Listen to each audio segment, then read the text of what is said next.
Welcome to the Ticket City Inside the Huddle podcast, where we take you around the world of live events.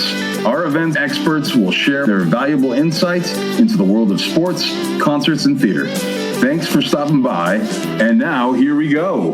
Hello and welcome everybody to the Ticket City podcast. I think this is going to be our very first live recording that we're going to send out to the ethers. I just want to welcome you. My name is Louis Chomp. I'm with my colleague JP. Welcome everybody. And we've really been struggling, our sports fans and concert fans, for the last 4 months. No live events to attend, nothing on TV that's live. So I thought today with JP that we would share some of our favorite moments of attending live events. And so our first topic was the very first sporting event or concert we went to. I'll start first. I was living in King of Prussia, Pennsylvania. It was about 1974. I was 10. I had a little brother that was 9 and another one that was 7. And my dad packed us all with his dad and then my dad's brother. So there was 6 of us. We piled into the VW bus and we drove on over to downtown Philadelphia to watch the Philadelphia Phillies play the New York Mets. We were so excited. We got in the vehicle, took off. We get to the stadium and the tickets were 50 cents each. And the stadium was so big. Our seats were in the yellow seats, which were at the tippity top. And we went all the way up to the top. My brother and I were so scared that we were going to fall out of our seats and die that most of the game we were under the seats just hiding,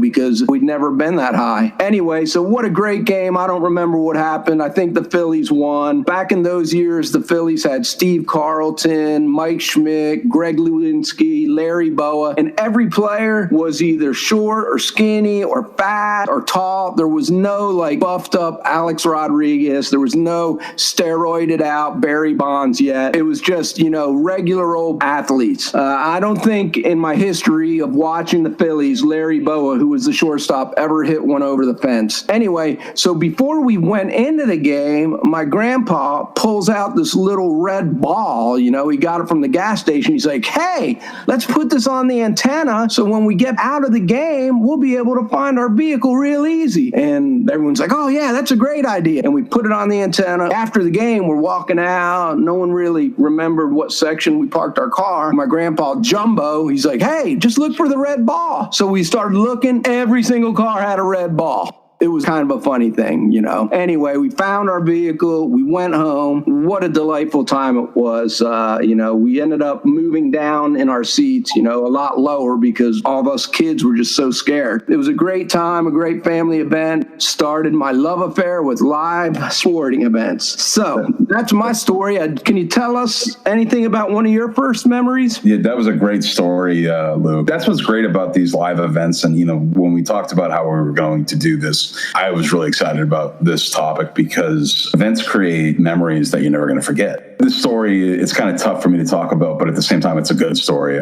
Just to give you a little hindsight on this, my father had actually passed away in June. And I was thinking about, what was my first sporting event? And my first sporting event, my dad actually took me to a NFL game at the old Foxborough Stadium. And this is back in 1995. It was the Patriots versus the Saints. And I'd gotten these tickets for my birthday. At the time, I was only 11 years old. I'll never forget, my dad kept the tickets in a certain spot so I could go take a look at them. And they had Drew Bledsoe on the ticket itself. I kept going back every day. I was like, oh, I can't wait. And I had to wait a month because it was on December 3rd. If you haven't been there, Foxborough Stadium was this $20,000 jalopy stadium that was a concrete nightmare. And all they had was metal benches. They didn't even have any seats or anything like that. And you could have thought that I was going to the Super Bowl that day. I was so excited. Coming from Massachusetts, the easiest way to get to a sporting event is actually at Foxborough Stadium, now Gillette, going down Route 1. It was actually the closest to us because I lived on Cape Cod for a little bit. And I don't know if you've ever been to the city of Foxborough. It's so funny to see looking back that place actually holds a stadium. It's kind of like Green Bay and all that because you're like, what is this even doing here?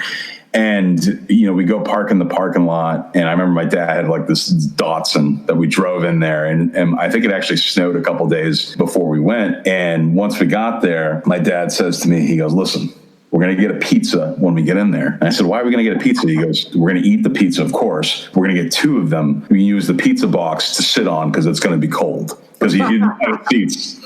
So, the Patriots lost big time in this game. I was looking up, I didn't even know who the Saints quarterback was playing at the time, and it was Jim Everett. He was he was the quarterback for them. But the funny thing about this game, looking back, the next year the Patriots actually went to the Super Bowl and they played Green Bay in Super Bowl 31. But this was kind of towards the end of Parcells' career in New England. And looking back, I look at all the team that they had. I mean, they had Ben Coates, Troy Brown, all those guys, and Curtis Martin. When I was a kid, I loved Curtis Martin.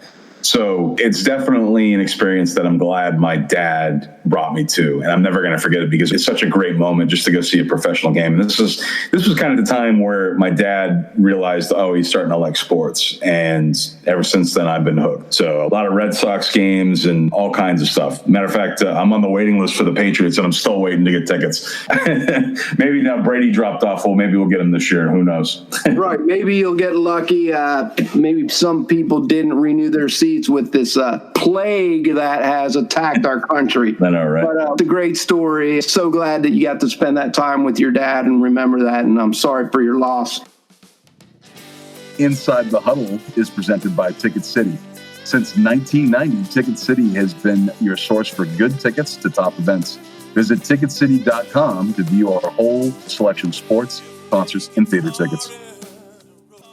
So the next thing we're going to talk about is concerts. I was a big rock and roll fan, still am, classic rock, and I'd been to a couple concerts at the Spectrum in Philadelphia. But the concert I want to talk to you about today was my first one in Texas. When I was 13, it was about 1979. My parents packed us all in the station wagon and moved us to Tyler, Texas from King of Prussia, PA, which is just outside of Philly. I was a rebellious young man, a teenager. I was in Tyler, Texas, which was like a total hick town. I was used to being a city boy. So I begged and begged and begged and begged. It was maybe the end of 8th or 9th grade so they could get me a ticket to go see the Texas Jam, which a big concert at the Cotton Bowl. They had Van Halen, Sammy Hagar, Joan Jett, Nazareth. Remember them? Love her. Oh, yeah, that's right. Yeah, Nazareth, and then Boston, Heart, Blue Oyster Cult. I mean, it was a mega concert. So my parents got me the ticket, and they drove me to Dallas one morning and dropped me off at the gate at like 10 a.m. And somehow I snuck my way all the way up to the front of the line. And back in those days, they just opened the gate, and you ran as fast as you can and get up to the front. And boy, it was hot. It must have been 100 degrees there. It was probably in June. And I got there, I was crammed up right in the front. It was great. Oh, and Van Halen played, and I had a little camera, and I took pictures. I still have a couple of those pictures, but it was so cool. I just couldn't believe that I was that close, and I got to see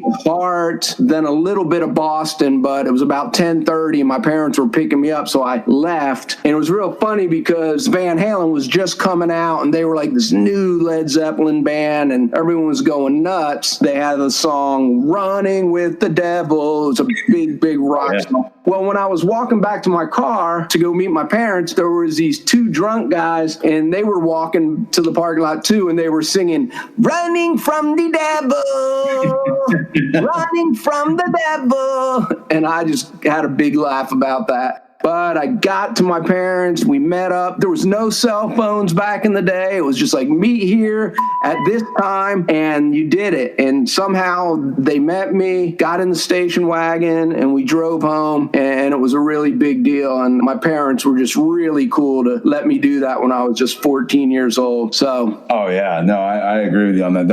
Who was the lead singer for Van Halen at the time? I can't think of his name. David Lee Roth. David Lee Roth, that's right. Yeah, that's the one in his prime, he was amazing. Yeah, that was great. But for my experience, it's a little bit different.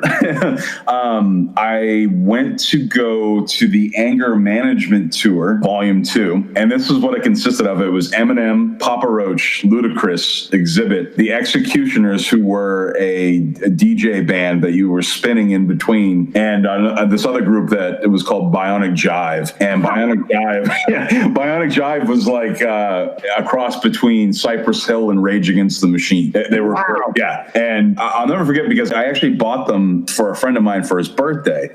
And when I got them, I don't know if it was because I got a pre-sale or what. Like, this was like, we're talking like early 2002. So like, I don't even know if pre-sale was a thing back then. This was like when Eminem was at his height. And I got this email and I went to go check it out. And the tickets were like $35. And I was still in high school, which at $35, I was like, oh, this is great. This is great. I was like, I'll definitely buy these. I don't even care where we're going to sit at that point, for $35. We get the tickets and everything. My friend and I go to the show and he goes, $35 seats. I can't believe, they don't have any listing for what the seats are. And I said, yeah, you're right. It doesn't. So we went to the usher, and the guy's like, oh, yeah, you're over there. And I said, well, what do you mean by over there? And he goes, oh, you're in the mosh pit. Oh, wow. And I was like, I'm in the mosh pit. Okay, all right.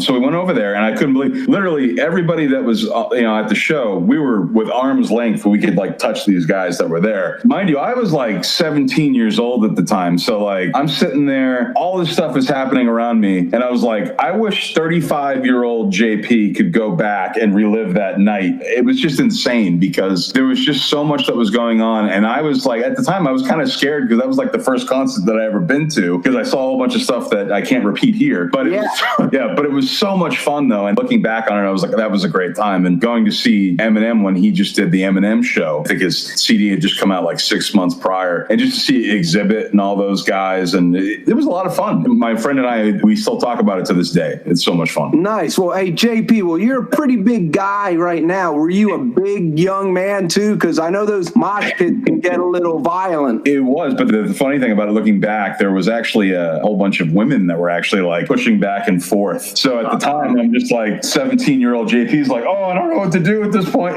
Being that awkward 17-year-old. It's so funny to think about. It's like, oh my God, I can't believe I got seats for $35 in the mosh pit and I didn't even know it, Wow. Well, $35. I think that Texas Jam in 1979 was $18.50. Jeez. Wow. Okay. That's insane. Like you said, there's a whole bunch of people that you went to go see, and looking back for that price, it's like, oh my God, I can't believe I got to see that for that price. Yeah. Thank you for all tuning in, and we'll see you on the next podcast. All right. Thanks, JP. The Inside the Huddle podcast is brought to you by Ticket City. Since 1990, Ticket City has been the trusted place to buy tickets, with over 1 million customers served. Your hosts for this episode are Ticket City's own live experts JP Riley and Lee Chong. Feedback was provided by a whole bunch of good folks on our team. If you have any questions about the events we talked about in this episode, or need tickets to a live event, please do not hesitate to reach out to us directly at sales@ticketcity.com. All right, guys, we'll see you next time. Bye-bye.